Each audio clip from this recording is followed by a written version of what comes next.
புதுச்சேரி ராஜ்பவன் தொகுதியில் தாமரை சின்னம் பொறித்த டோக்கன்களை விநியோகித்த பாஜகவினர் தேர்தல் பறக்கும் படையை கண்டதும் அவற்றை சாலையில் வீசிவிட்டு தப்பியோடிய சம்பவம் குறித்து புகார் பதிந்துள்ள காவல்துறையினர் கைப்பற்றப்பட்ட டோக்கன்களை தீவிர விசாரணை மேற்கொண்டு வருகின்றனர். கூடுதல் விவரங்களை வழங்குகிறார் செய்தியாளர் பிரகாஷ். வணக்கம். விவரங்கள் என்ன பிரகாஷ்?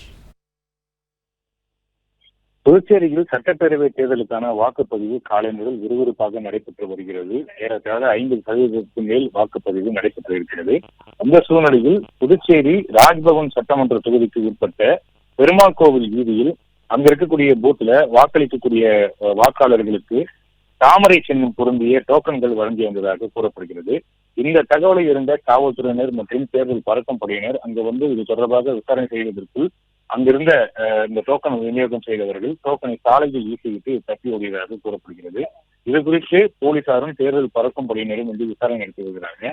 இந்த சம்பவம் இந்த பெரிய பெருமாள் கோவில் வீதி என்பது பெரிய கடை காவல் நிலைய கட்டுப்பாட்டுக்கு வருவதால் அந்த காவல்துறையினர் தற்போது இது குறித்து விசாரணை நடத்தி வருகிறாங்க.